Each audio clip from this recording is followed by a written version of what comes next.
service managers are hijacking your major incident bridge call.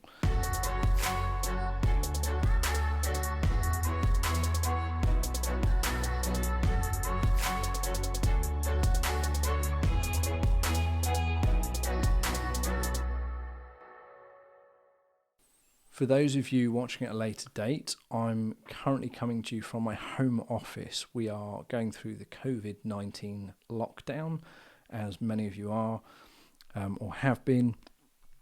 And so unfortunately, I'm not in the MIM offices. My home office is not insulated. So you are going to hear probably my 2-year-old daughter at some point. You probably are going to hear my neighbours' children, etc. So look, there's not much we can do about that. I apologise. But I really wanted to try and help the community. So me and the team were talking, and what we realised is all of you and those in IT operations are going to be under enormous pressure at the moment as workforces completely transform their working practices. For some of them, it's completely new. Others, perhaps they just have part remote workers. But you're going to have a huge volume of users using the IT infrastructure in perhaps different ways, or at least in much higher volume than you're used to. And I imagine there are going to be far more volume in terms of major incidents. So I want to come to you and actually try and create some value and help people with some of the most common challenges we see. For those of you who don't know me, my name's Adam Norman. I'm the founder and CEO at MIM. We own and deliver training and certification in the global best practice in IT major incident management. So we've got clients in about 76 different countries now. That's growing, so it's probably more than that now. But so we're in a really humble position to get to serve some of the leading companies, and we deal with teams, we deal with entire transformation programs across multiple countries, and so we've probably seen more major incident operations than anyone in the world, and we do see trends in the types of questions that are asked, the types of challenges on the ground major incident managers are facing, in terms of the challenges CIOs are facing, heads of service delivery, vice presidents of major incident management. So we've got a really, really good visibility. And so what I want to do during this lockdown period is really try and answer some of those questions and help people. So what I'd love to do with this is, if people in the comments section want to actually ask questions, then what we'll do on later shows is we'll actually answer those questions. So please feel free, if there's something you'd like to know, something you're trying to improve, something you're trying to work on, or something you're curious about, do ask us and we'll actually address those. So what I want to talk to you all about today is why service managers are hijacking your major incident bridge call. Now, in reality, when I say service managers, it's really a placeholder for anyone within your leadership. It might be service managers, it might be product managers, it might be client directors, whoever essentially is coming on your bridge call and essentially taking over the leadership of the major incident. And I know this is a real problem for a lot of people and a real frustration. What I want us to bear in mind is it can be really easy to feel hard done by or feel a bit combative around this. But let's just recognise for a minute what people in those kinds of roles want. They actually want the exact same thing you want. So they want you to resolve the major incident as quick as possible. They want all of the technical resolving groups to collaborate and work as well as they can together to get that swift resolution. Yeah, they certainly don't not want you to achieve that. So I think that's really, really important, because I think our mindset can go elsewhere when we're under that particular challenge. So first of all, they want the same thing you want. Now, another question that I'd really like people to ask themselves is, do you really think they want to be on your major incident call and having additional work to do? Because the reality is that service delivery managers and people in those kinds of roles really are probably taking direct calls from the service assurance team of your customer. Yeah, they're probably inundated with emails about what's going on, the problem, And so there's a couple of things going on. So first of all, they want what's best for the customer. They want what's best for your organisation, and for the organisation to look like they've dealt with effectively. So I think when we first come at it from that particular viewpoint, it's really, really useful, because it sets up our mindset for the behaviours we're then going to demonstrate, or hopefully demonstrate, right? So a lot of people would say it's an issue with your command and control, and I don't think that's actually true. It might be partly true. And a quick side note, actually, loads of you will have heard the term command and control, and people talk about this. Very few people actually understand. There's no real definition in the corporate world of command and control, not universally agreed anyway. Command and control actually is a term that comes from the military. Long time ago, I completely forget, I think it was a field marshal who coined the term many years ago. And essentially all it's saying is to have a good operational control of the people, process and resources. Yeah, a good command of that, good control. You've got a firm grip of it. You understand what's going on. You have good control. People are doing what they are required to do. And this is manifesting in positive outcomes. Okay. So I just think that's useful, because, and ask people when someone says to you, you need to improve your command and control, ask what they mean, because they're probably talking about your leadership skills and your soft skills. So if we take a step back, I actually believe that it starts much earlier, right? Because let's think about this. If they want the same thing you want, and the likelihood is they've probably actually got a ton of other things that they could be doing besides trying to run your major incident call, why do we think that they're essentially hijacking your major incident call? It's confidence. If they're doing that, they do not have confidence that you, as either a major incident manager or an individual or a major incident team, are effective enough to deal with this major instance. Yeah, and I'm not suggesting just because they've come on the call. I'm talking about people who are hijacking the call and taking over, because they certainly do have loads contribute. Service delivery managers in particular normally have, if you're a large organisation, loads of local knowledge. They have loads of really good relationships with the client that you can leverage. So they're probably equally as frustrated with you as you are with them. And I would suggest it's their confidence, okay? And it doesn't necessarily mean their confidence in you on the call. I think it comes much earlier. So in the global best practice in IT major incident management that we teach, there is 3 phases to a major instance. Technically, you could say there are 5, because there's one before everything that actually leads up to the identification of a major incident, and there's one after, which deals with administration in other departments, not the major incident function. But so we talk about 3 phases, okay?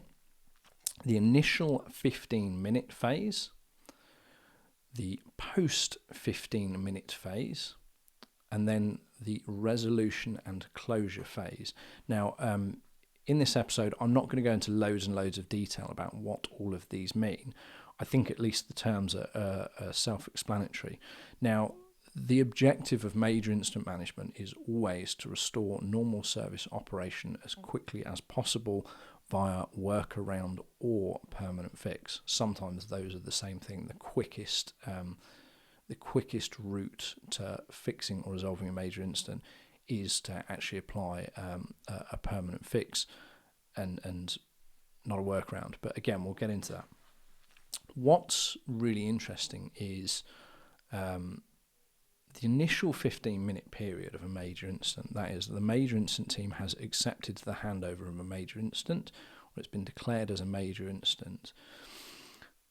I've told you about the core objective, but let's talk about sub-objectives. Now, one of the sub-objectives of the initial 15-minute period is to instill confidence in stakeholders and end users. Right. Now let's look at what typically happens. So we say the initial 15-minute period because we believe if you have a slick and robust major incident function that's set up properly, everyone knows what they should be doing, 15 minutes is more than enough time to get out initial comms. Yeah. And the second part is the subjective is to mobilize the IT operation. Okay, really, really important, those 2 things, and you understand those sub-objectives. Let's unpack that a bit. mobilising the operation doesn't necessarily mean you know everything about the major incident at that point. It means you've mobilised the technical resolving groups to investigate. They are beginning diagnosis on the major incident. Okay, they are collecting data. When we talk about inspiring confidence in stakeholders and end users, this is really, really key. First of all, if I'm a service delivery manager and it's been half an hour since a major incident's been raised and I hear about it from someone other than the major incident team, how confident do you think I'm going to feel in your major incident management, performance and leadership? What's worse is if the customer goes to the service delivery manager and says, look, we raised a major incident an hour ago, half hour ago, 20 minutes ago, we've not seen anything about this. And the service delivery manager doesn't actually know that this has been raised. They're not aware of it. Okay, that's a real problem too. So it doesn't look great to the organisation. The service delivery manager's in an awkward spot. And so really, there's a symbiotic relationship between the major incident manager and the service delivery manager. You need to give them confidence and inspire confidence in them for them to feel that they can essentially be a bit more hands-off in terms of actually running the major incident, and they can focus on their role, which is looking after the client, sourcing local knowledge for you and just supporting in any way they can. But they're not going to feel particularly confident. However, on the flip side of that, if a major incident is raised and within 15 minutes comms go out in whatever methods you use, and so the service delivery manager's aware, the customer's aware, the end users are aware, technical resolving groups have been mobilised, and that is a consistent thing that's happened every time there's been major incidents. And right there at that point, the service delivery manager, the rest of the IT operation, your customers and users, they're going to feel a lot more confident in your major incident management, and they're going to feel like you're effective. They're going to feel like you have a good handle on what's going on. And so it's a really simple thing to do, but I would definitely suggest that if the service delivery manager or whoever it may be, the leadership, is hijacking your major incident call, I would definitely suggest that it's a confidence issue, and the confidence has to start right at that first point, the initial 15 minutes. You have to inspire confidence in the people around you in order for you to be allowed to manage the major incident properly and going through. I'd also suggest the comms and the updates you send are vital in continually inspiring confidence, because it's even if we get it right at that start, there is an ongoing battle in which we need to keep control of this major incident and continually inspire confidence. We need to know what's going on. We need to know timescales. We need to know who is doing what, how they're doing it, and be able to articulate that. Now, there's an added layer of complexity to this. We won't go into psychometric profiling and understanding the different personality types in this episode. I'll save that for another episode. But what you need to be conscious of is communication that you have with individuals needs to be tailored to that personality type. Okay, so if we use the DISC methodology, okay, because it's complex enough that there is real value in it, but it's simple enough so that somebody can understand the basics of it, pick it up and use it in a live operation and actually be more effective very, very quickly. We used to use Myers-Briggs, but I found that it was a bit too complex for people to grasp quite easily and use, and so we moved across to the DISC methodology. Now, without going into it in too much detail, there are multiple personality types within this, and they all interpret information differently. They all see and view the world differently. They have different goals, different behaviours that they would exhibit, and different motivations. Now, very simply, if you're dealing with someone who is of the D personality type, for example, D for dominance within this, that person values results, action, challenge, okay? Now, if we think about a lot of people in leadership positions, we know, management positions, we know, we probably could identify people with those behaviours. What's really interesting is people of those behaviours, typically the way they like to consume information is it needs to be short and useful. So you'll think about when you write emails to somebody with that personality style, bullet points are really, really useful, and they don't necessarily want too much detail. And the reason this is so important is if you're dealing with a service delivery manager, someone in leadership, your CIO, who is of the D for dominance personality style, in most interactions, they probably don't want loads of low-level detail.